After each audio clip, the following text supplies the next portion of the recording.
মায়ের গয়না তেমন হয় না কেনা, পুজোয় একটা ভালো শাড়ি, বছরে একবার খালি ঘুরতে যাওয়া, তাও দীঘা কি পুরী।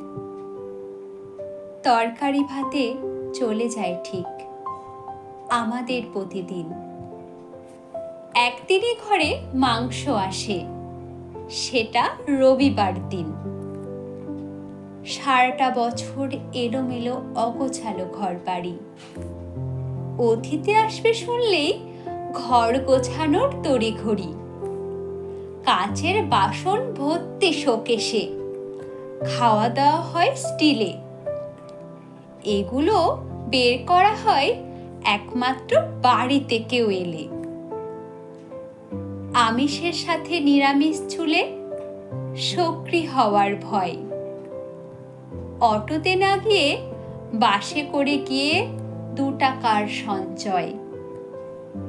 একটু বেলার দিকে বাজারে যাওয়া, সকালে আগুন দর। ঘুরিয়ে ফিরিয়ে কাতলা, ট্যাংরা, ভোলা বা শঙ্কর। ইলিশ সে তো বিশাল ব্যাপার, গোটা বর্ষায় একবারই। সেই মাছের কি যে হবে, ঝোল না ভাপা, সেই নিয়েই মারামারি। প্রতিবারই শেষে অর্ধেক মাছ ডুবে মরে বেগুনের ঝোলে, বাকি অর্ধেক মাখে সর্ষে বাটা, কাঁচা ভাপা হবে বলে।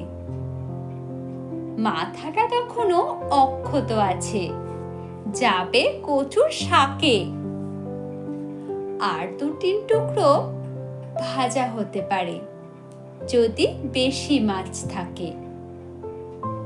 এসব দেখে অনেকেই হাসে, এ কেমন দেখলামি। আমার কিন্তু বেশ ভালো লাগে, কারণ মধ্যবিত্ত আমি।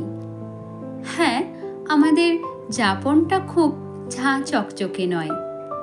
বাজে খরচ করতে আমাদের হয়তো খানিকটা মায়া হয়। জন্মদিনের রেস্টুরেন্টে হয় না পার্টি করা।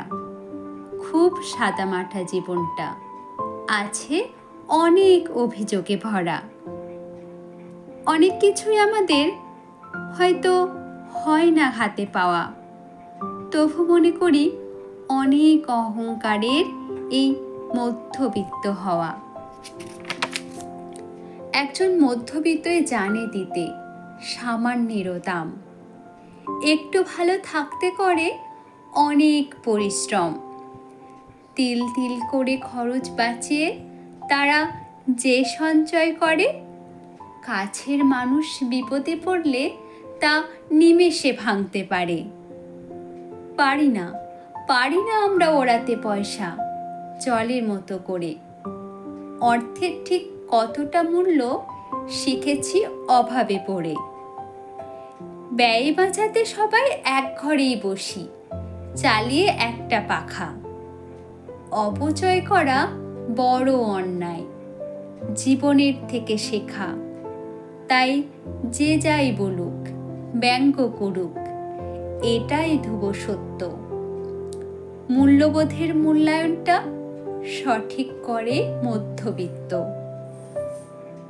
অনেক কিছুই আমাদের হয়তো হয় না হাতে পাওয়া, তবু মনে করি অনেক অহংকারের এই মধ্যবিত্ত হওয়া।